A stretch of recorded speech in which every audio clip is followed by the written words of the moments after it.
Hey guys, what's going on? It is Johnson. All right, this video right here is about how to get public information in your city, in your county.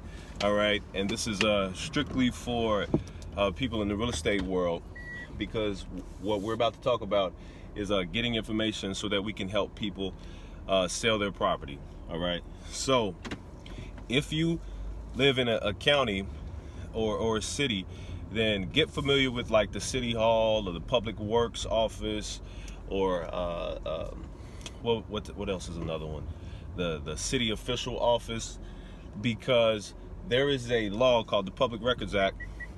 I believe it's the Public Records Act it's called. I don't know the verbiage, but I know what it does, and I do this all the time. Every city that you live in, you can actually get the public records of the people who have violations on their homes, such as code violations. This is the code violation video and the water shutoff video.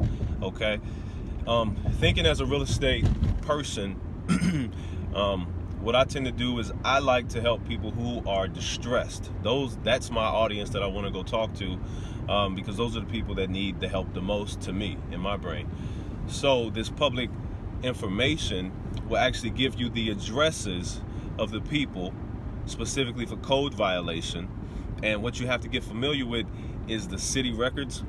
And the way you do that is just by simply going up to the office saying, hey, I'm in real estate, I'm looking to help people who have code violations. I don't know how to do it, I don't know how to request it. How do I request it?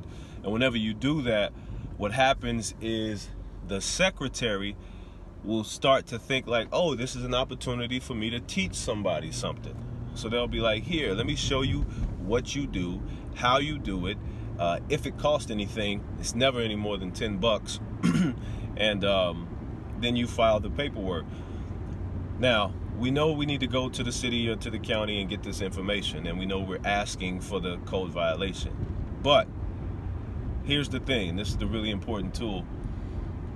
You only want the records of people who are current open records for at least 6 months back to 2 years. The reason why this is so very important is because if there is a homeowner who has been continuously getting code violations and has not closed that record by fixing the problem, that is a sign of distress. That is a sign that something is going on there. So that's a high motivated person in my mind, and this is something that I was taught as well. This is your audience. These are the people that you want to talk to. So when you go to that county or to that city, I just left a DFW City Hall place, and I went to another one yesterday as well. Now these two offices that I went to today and yesterday required me to go in the office, but some of them just have a website, and you can just file the request through the website, and they'll send you an Excel file. Some of them will send you a PDF file. Some of them will send them paperwork. One of them that I get is an Excel file. The other one I get is a PDF. And the other one that I get is paperwork, like physical paperwork in 2018, right? It's crazy. But back to my point, you want people who have current open records for at least 6 months back to 2 years, because they haven't been fixing the problem. That is a major sign of motivation to you, because they haven't either had the money, maybe they've moved and forgot about it, maybe it's an abandoned building, you don't know. But these are homes that you can typically start to reach out to the homeowners to go help. And if you live in the county, you can simply drive by, knock on the door, see what's going on, or you can find a resource to find their phone numbers, and you can kind of contact those people that way. You can also go to the public records and type in that address, or go to the county website, type in their address to the county appraiser website, type in that address, and you'll see their name and their mailing address, and you can send some mail to them or reach out to them however you like. But that code violation is really, really a good list, because it's avoided, because a lot of people don't know the process, so they don't spend the time trying to get this information. So this audience isn't being helped. So that's a really good one. The second one that I want to talk about is the water shutoff list. And this is going to take a few more steps, because people's water is shut off for different reasons, but this is what's really helpful. The water shutoff list Someone may gotten their water shut off because they couldn't afford the bill. If they can't afford the water, do you think they can afford fixing up the house or selling the house? They could probably use the money if they sold the house because they can't even keep the water on.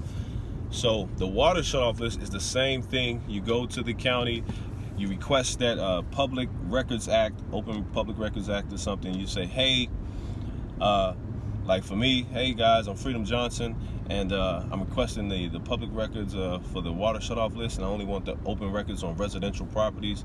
I just want to know, how do I do that with you guys? What do I need to file? And they'll show you what to do, and then they send it.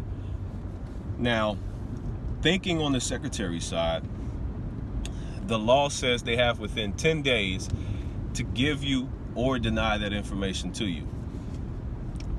I haven't had it denied ever. So I'm sure there's someone in the world who has gotten denied, but I have not gotten denied because I come to them as a student asking, how can I help these people? And then they say, this is what you need to do.